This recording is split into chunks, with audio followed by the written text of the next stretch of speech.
Bonjour à toutes et à tous. Quand vous devenez les bien-aimés de Dieu, d'Allah, subhanahu wa ta'ala, vous devenez les rois et les reines de ce monde et de l'autre monde. Je cite ici l'au-delà.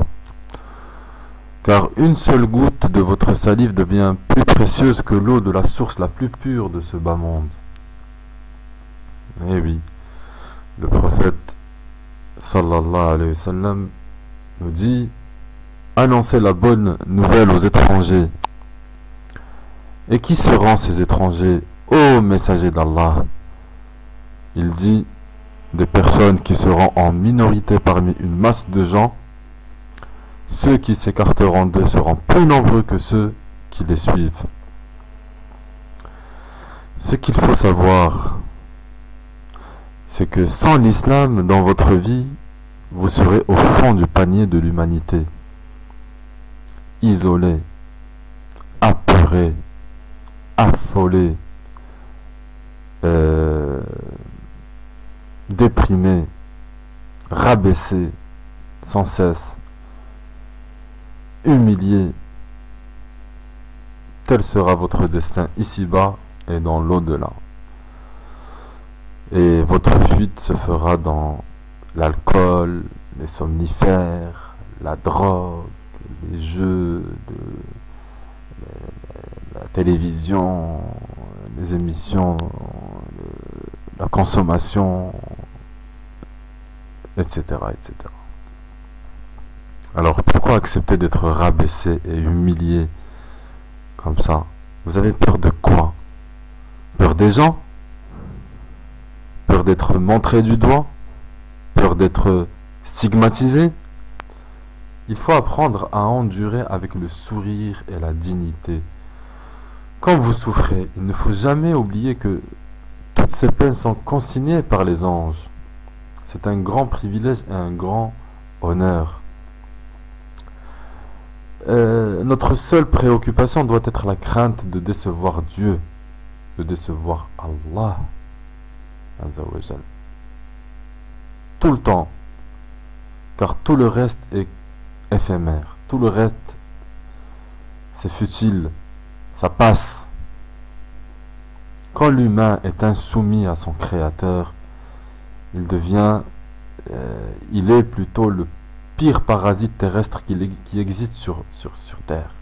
Il pollue, il casse, il envahit, il détruit, il exploite, il tue, il saccage, etc., etc. Donc, dans la vie, il faut garder à l'esprit qu'on peut tout perdre à tout instant. Ça, il ne faut pas enlever ça de votre esprit. On peut tout perdre à tout instant, mais vraiment. Comme aussi on peut tout gagner à tout instant. Ça aussi, c'est une réalité. Alors, on peut tout perdre. Santé, sécurité, maison, travail, argent, liberté, enfants, parents, amour, etc., etc. Car rien n'est éternel ici-bas. Nous ne sommes que de passage, comme je vous l'ai dit. Et tout sera ramené vers Dieu, vers Allah, le tout puissant, le tout miséricordieux. Subhan.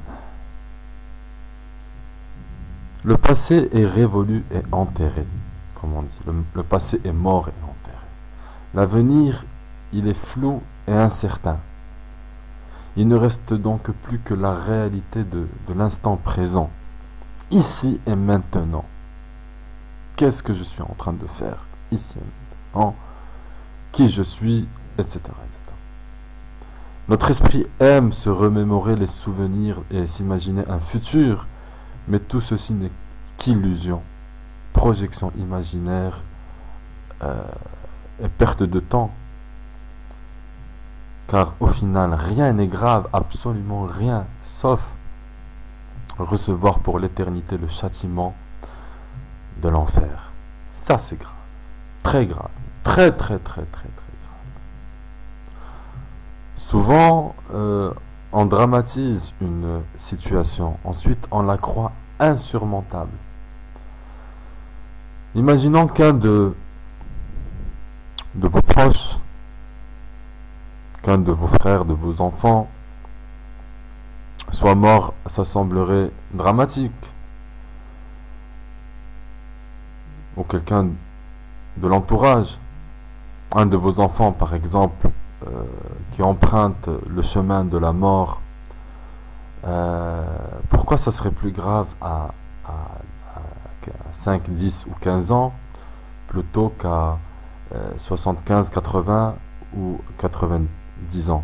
Au contraire, son livre sera vierge de péché et il attendra ses parents en compagnie du père spirituel des croyants, Ibrahim alayhi salam. On en revient toujours à la façon dont nous devons raisonner. Si on raisonne, et de toute façon, tôt ou tard, on devra tous emprunter ce chemin. C'est notre destination finale. Chacun en attend seulement notre tour. Chacun va emprunter le même chemin. Tôt ou tard. Ok? Et comme je vous disais, si on raisonne en mécréant, on souffrira sans arrêt. Si on agit en mécréant, on souffrira sans arrêt. Si on se comporte en mécréant, on souffrira sans arrêt. Contrairement aux mécréants, nous ne devons ni boire, ni fumer, ni prendre des anxiolytiques, ni aller en discothèque, ni forniquer pour oublier nos problèmes, ni prendre faire du riba, ni manger du porc, etc., etc. Nous sommes obligés d'affronter nos épreuves, de les affronter et d'assumer nos responsabilités. Car la souffrance, la peine, la peur, la tristesse, etc. sont une école pour l'âme du croyant. C'est toujours des leçons pour le croyant. Et évidemment, tout ceci est plus facile à dire qu'à faire, certainement. Nous sommes des êtres humains, faibles, avec nos manquements. On se trompe, souvent même. Nous ne sommes pas des anges ici sur Terre, ni des robots. Nous sommes soumis aux émotions et à la fluctuation de la foi. Ça c'est sûr. La foi, elle tombe, elle remonte en fonction des événements, en fonction de plusieurs facteurs. C'est un mélange de plusieurs choses dont on ne peut même pas trouver les mots ici pour les décrire. C'est inévitable, mais le plus important, c'est de toujours revenir au centre, avec demande de pardon et de guidance à notre Créateur. C'est seulement comme ça qu'on se retrouve. Dieu n'est pas injuste. Ça, il faut le savoir. Allah n'est pas injuste. Voilà, c'est ça la vie. On rit, on pleure, on souffre, on se réjouit, on perd, on gagne. Au final, on meurt et on attend le jour du jugement dernier pour rejoindre les bienheureux, Inch'Allah. Oh mon Dieu, Allah, guide-nous sur le chemin de la victoire dans les deux mondes. Amin. Je vous remercie de m'avoir écouté et je vous dis à la prochaine.